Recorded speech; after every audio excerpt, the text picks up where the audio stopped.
Vous écoutez Europe 1, il est 9h35.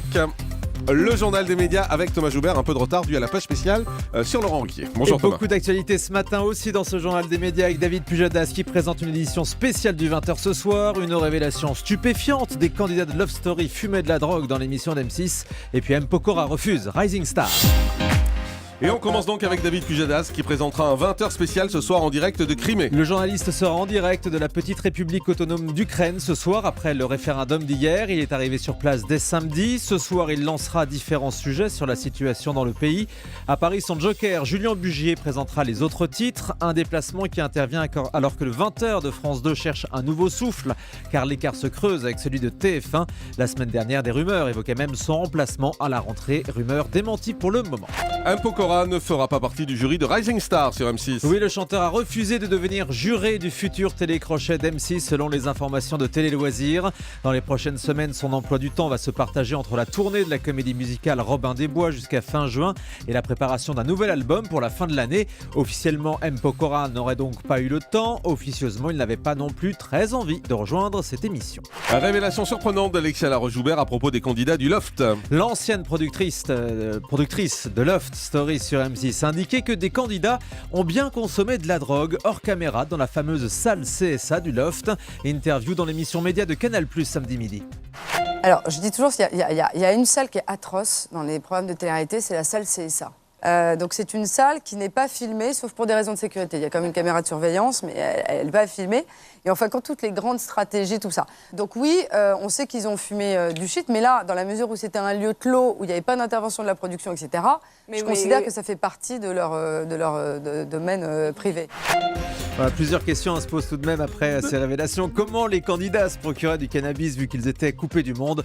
On interrogera évidemment Alexia Laroche-Joubert à ce sujet dès que possible. Dès que possible, en effet. Des détails sur le nouveau jeu de Nagui pour France 2. On en parlait au début de l'émission tout à l'heure. L'animateur a tourné la semaine dernière le pilote de petits jeux entre amis où des personnalités participent à des épreuves délirantes aux côtés de candidats anonymes. Faut se calmer le week-end, hein, Thomas. Le lundi, c'est dur. Hein. Oui, c'est très dur. Je suis pas très enfant. Vous étiez dans le loft aussi? Voyons. Télé 2 semaines. Donc juste dans la salle CSA, en fait. C'est pour ça qu'on l'a pas vu à l'antenne.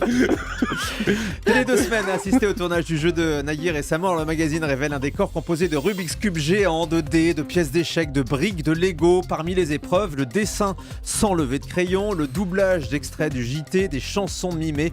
Si ce nouveau jeu séduit la direction de France 2, il pourrait donc trouver une place en access dans les prochaines semaines. France 3 a choisi la présentatrice de son futur magazine sur les brocantes. Un magazine qui arrivera à partir du mois d'avril et qui sera présenté par Églantine Émeillé, comme l'a annoncé le Parisien ce week-end. L'animatrice qu'on voit également sur France 5 fera le tour des brocantes dans les régions pour aller à la rencontre des passionnés. Cette nouvelle émission sera diffusée le dimanche après-midi à la place des rediffusions habituelles de séries. Daniel Bilalian encore obligé de se défendre des accusations de sexisme dans les commentaires des JO de Sochi. On sait que le CSA doit se prononcer prochainement sur les réflexions des commentateurs de France Télé, notamment Philippe Candeloro.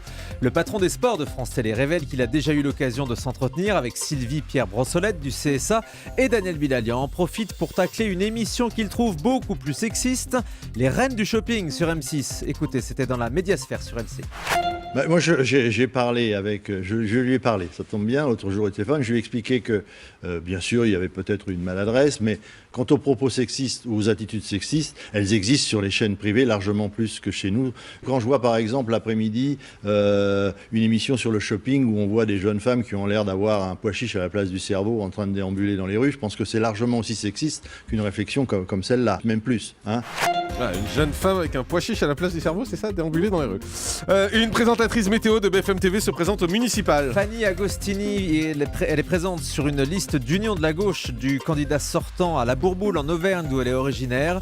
La journaliste figure en 6e position et de grandes chances de siéger au conseil municipal en cas de victoire de la liste. Et puis Canal+ et iTélé préparent un débat entre les deux candidates à la mairie de Paris. Un débat entre Anne Hidalgo et Nathalie Kosciusko-Morizet au cas où les deux candidates se qualifient pour le second tour. Les deux chaînes diffuseront ce débat simultanément le mercredi 26 mars à 18h entre les deux tours donc. Il sera animé par Laurence Ferrari et Jean-Michel Apathy. On termine avec le chiffre du jour. 3 à 4 millions d'euros, le budget du spectacle des Enfoirés vendredi soir sur TF1 selon des chiffres cités par RTL. C'est l'émission la plus chère de l'année. À titre de comparaison, un prime de The Voice coûte environ 1 million.